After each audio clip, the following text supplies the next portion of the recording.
All right, friends. Coffee has been made. I had to get a sweatshirt. It's actually like wonderfully chilly this morning. And if you can't tell, green's my favorite color. I'm gonna try to wake up a little bit and get this tour going because this is the time of day where like the lighting is the best in the garden, and hopefully we can get through it without children interrupting. So I mentioned we have two gardens.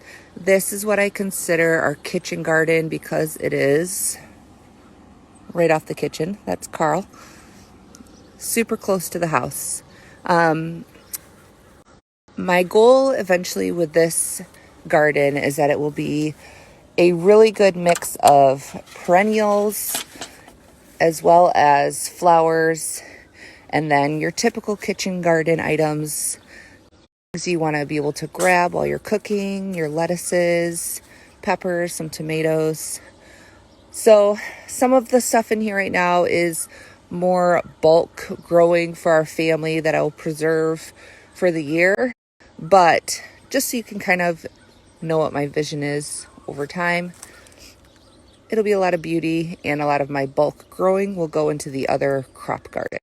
I also mentioned that I do a lot of deep mulching, but I wouldn't consider myself like one type of gardener. You will see a lot of different gardening techniques in here.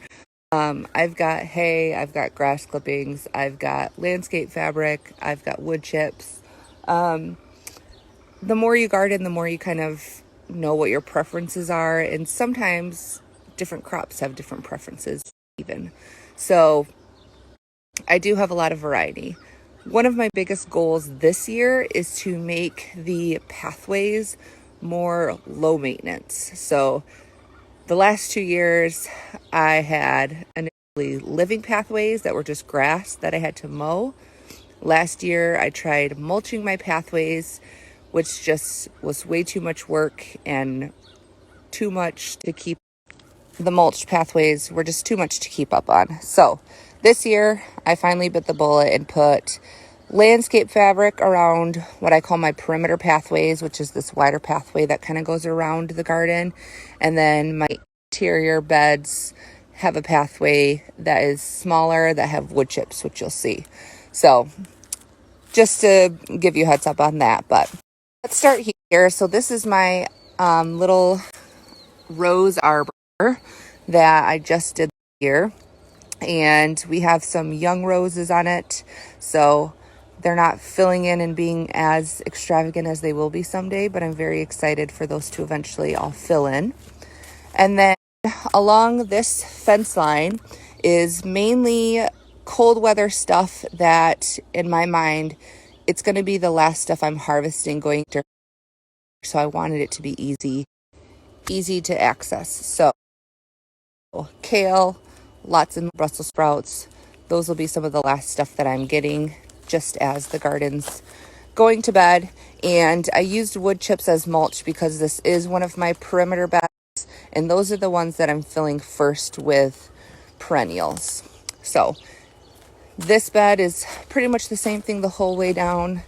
I do have a little comfrey, and then I have a small asparagus patch at the end here.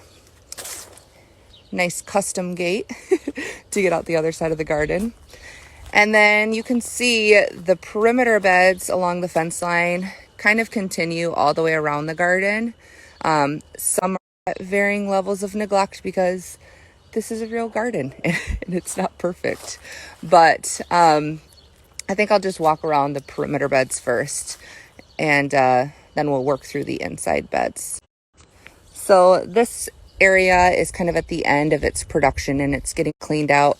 There is a baby lilac bush hiding in there, but I have some radishes that I was letting go to seed, and then obviously all of our snap peas, which the kids have been picking on and munching on. Tons of spinach that's gone to seed. And then the rest of this fence line all the way to the corner are my kiddo beds. They each kind of have a section of fencing that they're free to plant and manage or not manage. And sometimes it's not, but they love having their own space. And at this point, I have enough other space to sacrifice a little bit for them and just encourage them to spend time in the garden.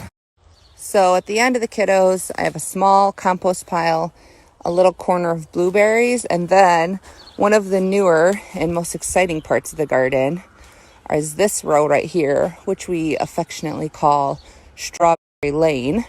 I had 50 strawberry plants that I planted on this fence line last year. And at the end of the season, I cut all of the runners off. I filled some of them in here. I put about 100 of them in this row, and I am just blown away with how many strawberries we have gotten out of just these rows. Not enough to do all of our canning needs, but definitely makes it seem attainable in the near future if I continue to do that. So that's my plan this year, is to cut off all of these daughter plants. And so I'm going to cut off a bunch of the daughter plants, fill in some of the gaps on these 2 rows first, but then I'd like to add a 3rd and 4th row in this garden as well, and really just see how much we can get next year and see if we can maybe not have to pick strawberries, which would be really exciting to have one less thing to outsource. But at the end of Strawberry Lane, I have a corner of rhubarb, some lovely chairs, and a cat. And then this final perimeter bed is kind of a wash for this year. I did plant some sorghum here as an experiment, but it didn't come up super evenly. And then on the other side near the rose trellis, I actually never even got planted. So sometimes that happens. We have a lot of stuff that's going on. And I might still try to throw some zinnia seeds in that far bed. That's what I like to grow there. But you can only do so much. So let's move into the interior bed. So just to give you an idea, these beds right here are, I think they're about 18 feet long each. And this is what I talked about. I'm using the chips as the pathways in between each of these interior beds. I actually do not love wood chips, but I do have a source to get them for free down the road, and free beats pretty much everything. So these are obviously all onions. I have multi-sown onions, which means I plant starts 3 to 4 in each spot. I love growing onions. We have been blessed to grow all of our onions that last for the entire year in our root cellar for the past several years. And this year's crop is looking really, really good. So onions love to stay wet and weed free. So grass clippings are my mulch of choice for them, just because it's easier to maneuver around the smaller type plants. And then this row cover is brassicas, which is cauliflower and cabbage and broccoli. You can kind of get a peek there. They're doing really well. Okay, there's a better look for you. So if you haven't heard me say it before, this row cover, it's like a netting, a mesh netting that can still get water through it. And the purpose of that is to keep off the cabbage moth. So the little white butterflies that you'll see around your garden, they will land on your brassicas and lay eggs, and you'll get these little green fat worms that will just eat all of the foliage.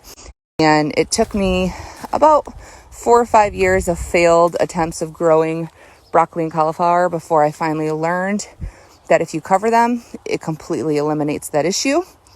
And it's seriously life-changing. So they're at the point right now where they're really big. And obviously, this one has headed up and is ready to pick. That one's really close. And one back there. we're going to have a lot of broccoli in the next week.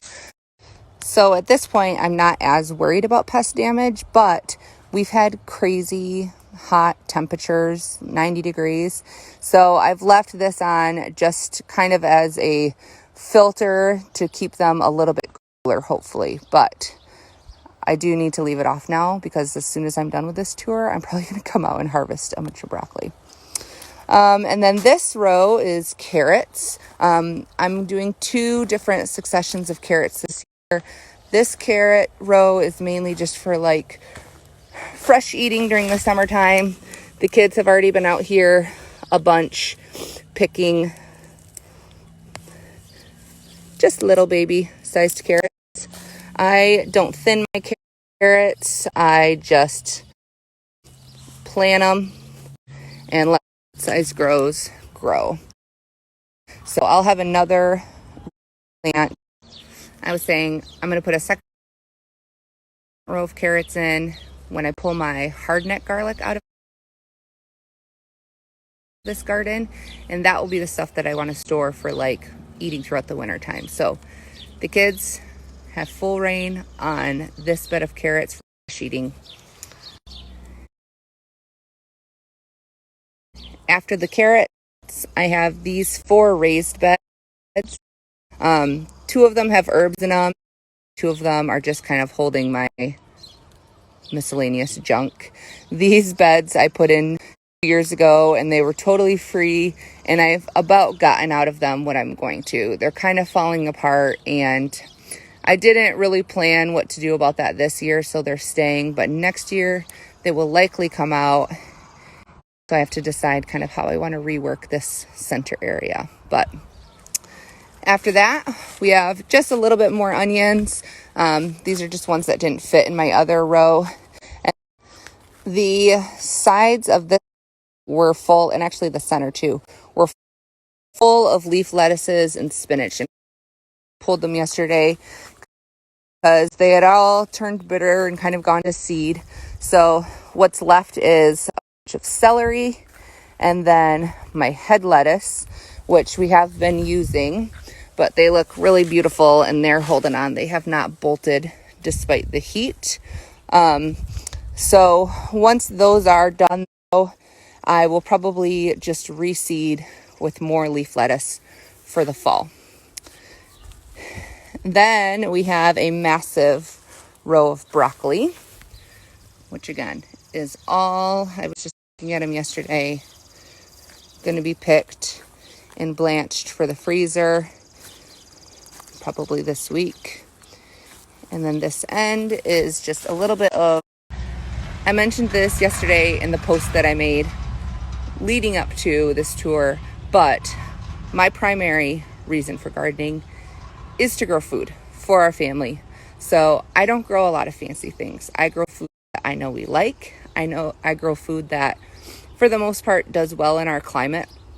And I grow food that will be possible to preserve in ways that we enjoy. So every year I try a few different things, or I'll do a little area for stuff that's just for fun. But food production is the number one goal by far. So with that being said, after the broccoli, we have a row of sweet potatoes, which are definitely not something typically grown in our zone. But I did them last year for the first time, and they actually did really well, and we like sweet potatoes. So that's kind of a fun extra thing that we do. I just have this row and the one after it. And they always take a really long time to take off. I say always, even though I've only done it one time. But by the end of the season, this entire pathway and row will be covered in vines if I don't trim it back. So it'll look a lot more lush and filled in. And then this last interior bed, which is by the gate, I had to go top off my coffee, is one of my fun beds. I have amaranth in the front here and then a bunch of cut sunflowers, which I thought were going to be like 2 feet tall. And a lot of them are up to my chest. So I'm hoping for blooms soon. I do have a very small CSA that I do seasonally, and I wanted to have some flowers that I could do for a bouquet for their summer pickup. So that's why I have so many of those. But on this trellis then, I have cucumbers that are just coming up, you can see. And this is a little patch of popcorn. Most of our corn is over in the bigger garden, but I had this empty plot here and decided to stick that variety there. Here's our second row of sweet potatoes. Then we have a bunch of bush beans that are going to be very, very soon producing. And then the last interior row is our hardneck, which we've been pulling scapes off of for the last week or so. I do have a single fennel that ended up there. A friend gave it to me. But all of our soft net garlic is in the crop garden. This net garlic I stuck in here just so that I wouldn't miss out on scape season, because the other garden is not as highly visited. So excited to do something with all our scapes this week. And then I think the only thing we have left is the potatoes. So this whole corner of the interior is just different successions of potatoes. And I will harvest some for fresh eating. We actually still have some potatoes in our root cellar. We saved all of our own seed last year, which is exciting. But most of these will be for replenishing our storage for next winter time.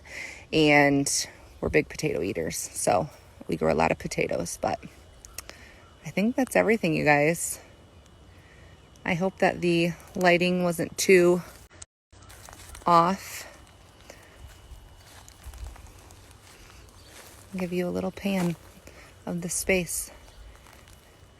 We grow a lot of food.